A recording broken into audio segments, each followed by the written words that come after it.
वंदे महापुरुष ते चरणारविंदम। हे महापुरुष, सूर्य कोट समप्रभा, करोड़ों सूर्य के प्रकाश के प्रज्वलित करने वाले हे महाज्ञानी, हे महापुरुषो, आपके चरणारविंदों पर 88,000 ऋषि महात्माओं का प्रणाम स्वीकार करें। ऋषि महात्मा ने प्रणाम किया, अभिवादन किया और दिव्य आसन प्रदान किया। सूत जी महाराज मुस्कुराते हुए बोल पड़े, कहने लगे कि हे ऋषि महात्माओं, इतना मलिन आपका मुखमंडल, इतना दुखित आपका मुखमंडल क्यों है, क्या कारण है, बताइए आप। ऋषि महात्माओं कहने लगे कि प्रभु कलिकाल निकट आ रहा है, कलिकाल में अनेक अनेक प्राणी जन्म लेंगे, अनेक अनेक पाप कर्म को करेंगे, ऐसा कोई उद्धार हो प्रभु उनका तो बताइए।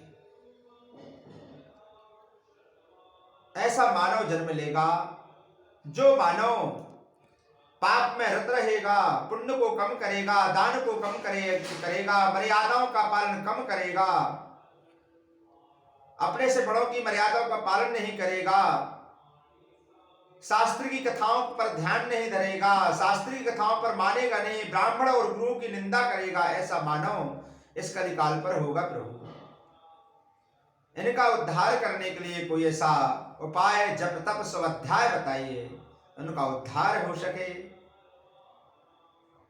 कि शास्त्र कथा न रुचेगी कभी, नहीं वेद पुराण पे ध्यान धरेंगे, पढ़ेंगे अंग्रेजी बनेंगे साहब, और होटल में मदपान करेंगे, मानेंगे नहीं माता पिता, निज नारी के साथ अकेले रहेंगे, फैशन में भी विरंग कर नित साहब का ही तो भेष धरेंगे। ऐसा मानव इस कलिकाल पर होगा कि दुख पड़ेगा तो परमात्मा का नाम आएगा, सुख पड़ेगा तो परमात्मा को भूल जाएगा। कि दुख में सुमिरन सब करे, सुख में करे न कोय, और जो सुख में सुमिरन करे तो दुख काहे को होय। ऐसा मानव कलिकाल पर होगा प्रभु, जो जब दुख अटूट पड़ जाएगा, जब विपत्ति आ जाएगी, जब परेशानी आ जाएगी, तभी तो मेरे प्रभु का नाम लेगा वह मानव, और सुख आ जाएगा तो मेरे प्रभु को भूल जाएगा। ऐसी बुद्धि वह मानव जाति की हो जाएगी प्रभु, ऐसा उपाय बताइए। ऋषि महात्माओं के वाक्यों को सुन करके सूत जी महाराज जी मुस्कुराते हुए बोल पड़े, कहने लगे, बहुत उत्तम प्रश्न किया है आपने ऋषि महात्माओं। यही प्रश्न एक समय देवर्षि नारद जी ने भगवान श्री नारायण से कहा था, और उन्हीं का कहा हुआ व्रत मैं आप लोगों के समक्ष प्रागट्य करता हूं, ध्यान पूर्वक से श्रवण करिए। सूत जी महाराज जी कहने लगे कि एक नारदो योगी परानुग्रह कांक्षया, पर्यटान विवेदानां मृत्युलोके मुपागतः।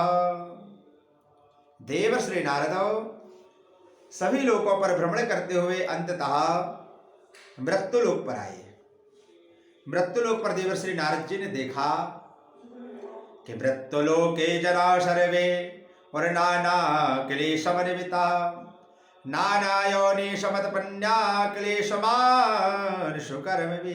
नाना प्रकार का मानव कलिकाल पर भोग रहा है अपने कर्मों को याद करते हुए। याद तब आती है जब विपत्ति में मानव पड़ता है, सुख में तो सब भूल जाता है। याद आ गया। देवर्षि नारद जी कलिकाल के मानव की दशाओं को देखा तो मन में यह विचार आया कि इनका उद्धार कैसे होगा, क्योंकि नारदायते नारदोहम, परोपकारा भवन्ति, जो परोपकार करता वही नारद है। ऐसा नारद देवर्षि नारद जी ने कलिकाल के मानव की दशाओं को देखा तो इनका उद्धार तो केवल मेरे नारायण ही कर सकते हैं और कोई नहीं। भगवान श्री नारायण के पास चले जाते हैं। वह जिस समय वह नारद जी ने भगवान की वह दिव्यमय अलौकिक कांति छटा का दर्शन किया तो गदगद हो जाते हैं और बारंबार स्तुति भगवान की करने लगे। कैसे स्तुति करते हैं कि ध्याये सदा शवत मंडल मध्यवर्ती नारायण शर्षजा शर्षिन्नविष्टा कीयूरवान मकर कुंडलवान कृति और हारी हिरण्य में बपुरो धृत शंख चक्रा। ध्याये सदा, जो नित्यपति ध्यान करता है भगवान का, सदा ध्याये सदा समतमंडल मध्यवर्ती, सारे ब्रह्मांड में एक ही व्याप्त है। केयूरवान मकर कुंडलवान किरीटी, भगवान की वह छटा है कस्तूरी के समान शरीर और सुगंधित प्रदान करने वाला। भगवान के चतुर्भुज है, शंखम चक्रम गदाम पद्मम वनमाला विभूषितम, अनेक अनेक भुजाओं पर शंख चक्र गदा पद्म भगवान ने धारण किए हुए हैं। पीतांबर भगवान के बदन पर सुशोभित हो रहा है। सुंदर गले में मोतियों की माला दिव्य शोभा को प्राप्त हो रही है। सिर पर मोर पंख के सहित भगवान इस मुकुट को धारण किए हुए हैं। वामंग स्वरूपायाम लक्ष्मी मम प्रदा, वामंग पर लक्ष्मी स्वरूप माता बैठी हुई है। गंधर्व किन्नर यक्ष नाग आदि भगवान की जय जयकार कर रहे हैं आकाश मार्ग रूप से। और यहाँ पर देवर्षि नारद भगवान की वह छटा का एक नहौर करते हुए पलक भी नहीं चमकाते। नास्तेयाम पलका भवन्तु नारदः, वेद स्मृति बोलते इस बात को कि नारद जी ने पलक झपकना भी बंद कर दिया था भगवान की झांकी का दर्शन करने के लिए।